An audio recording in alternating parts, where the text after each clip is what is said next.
Before the campfire, about 3,400 students went to Paradise Unified Schools alone. Now there are a little over 1,600 students going to schools. And that's about 49% of the pre-fire size. And Action News Now reporter Margot Rowe shows us what's changed. Out of the 11 schools within the Paradise Unified School District, Cedarwood Elementary School up here in Magalia was the only one that wasn't damaged or destroyed in the campfire. The fire caused enrollment numbers to drop, leaving gaps in education.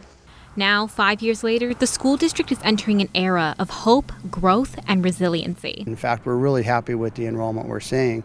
Paradise Unified Superintendent Tom Taylor says there are 1,606 students enrolled, down from the 3,400 pre-fire, but more than what the district projected. You know, our community is drawing a younger group of people now, which increases the enrollment.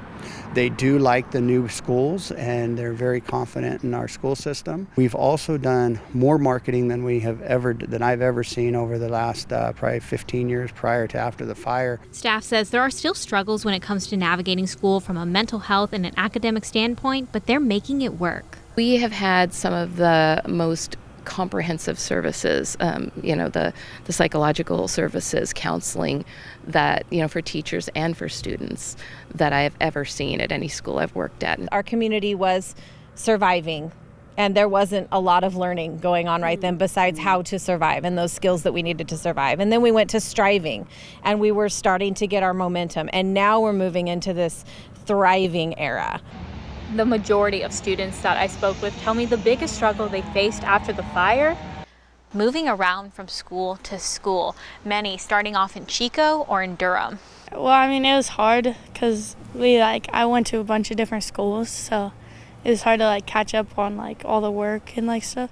Honestly, 7th grade, I think I probably lost that whole year of education. Education has been affected a lot since the campfire.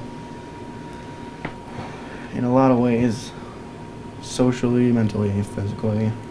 Despite their struggles, students think the school district has prepared them for what comes next. So I do have gaps, and we all do, but our teachers are really, really helpful and accommodating. I feel like the school district is very, very successful. I feel like this is a very successful school. A lot of people can learn a lot from here, and it gives you a second chance. Some students have even changed their goals because of what happened on November 8th, 2018.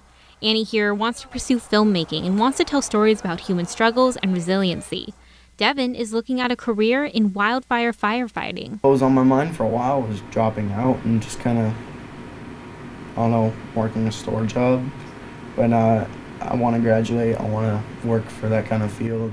Taylor says about 70% of the schools have been modernized or rebuilt since the fire. He wants to make it 100% in the next few years, including possibly rebuilding Paradise Elementary. We don't know what the name will be when it comes back, but one of our big projects right now and one of the focuses is what do we do with the Paradise Elementary. And we're talking, by the time you get plans and everything done, you really wouldn't even break ground for probably a year and a half, and then construction another year and a half. The district also plans to add a career technical education school, possibly here at the Paradise High campus, not only for students looking to join the workforce, but for adults up here on the ridge as well. In Paradise, I'm Margot Rowe for Action News Now. Coverage you can count on. Rebuild Paradise collected handprints on tiles from 2,500 students across the burn scar. They hope to build a mural at Paradise Community Park with those tiles.